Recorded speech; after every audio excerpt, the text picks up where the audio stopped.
হাদি ভাইকে গুলি করার পরে যদি তারা রেড অ্যালার্ট করত, তাহলে এই খুনি পালাইতে পারতো না।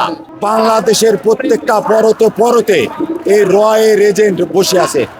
মুক্ত করতে চাই, ভারতের আধিপত্য মুক্ত করতে চাই। হাদিকে মেরে আপনারা উল্লাস আনন্দ করছেন, মনে করছেন হাদি মরে গেছে। আমি মনে করি হাদি মরে নাই, কারণ হাদি প্রত্যেকটা মানুষের হৃদয়ের গহীনে লুকিয়ে আছে।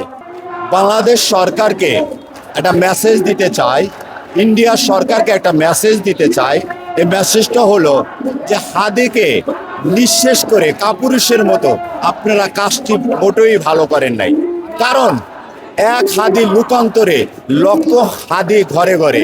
আজকে হাদি নিঃশেষ হয়ে গেছে, হাদিকে মেরে আপনারা উল্লাস আনন্দ করছেন, মনে করছেন হাদি মরে গেছে। আমি মনে করি হাদি মরে নাই, কারণ হাদি প্রত্যেকটা মানুষের হৃদয়ের গহীনে লুকিয়ে আছে।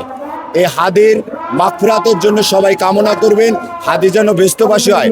আর বলবো, এই হাদির যারা অনুসারী, আমরা যারা জুলাই যোদ্ধা, তারা এই হাদির স্মরণে থেকে আমরা সবাই ইউনিটি হব। কারণ একটা ইউনিটি জাতি, একটা পারমাণবিক অস্ত্রের সে শক্তিশালী। আর এই দেশে সরকারের কিছু গাফলাতি আছে। হাদি ভাইকে গুলি করার পরে যদি তারা রেড অ্যালার্ট করত, তাহলে এই খুনি পালাইতে পারতো না। আপনারা বিশ্বাস করেন খুনি পালাইতে পারতো না, কারণ অনেক পরে তার রেড অ্যালার্ট করছে।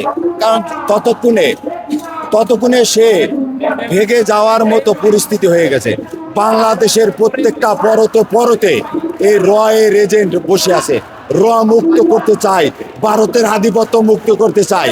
এই ভারত আমাদের কখনোই বন্ধু হতে পারে না। যখন ওই দেশে পানিতে প্লাবিত হয়, তখন আমার দেশে পানি ছেড়ে দিয়ে ওরা এই দেশের মানুষকে বন্যায় ভাসিয়ে দেয়। শেখ মুজিবুর রহমান একটা কথা সত্য বলতেন, কি জানেন?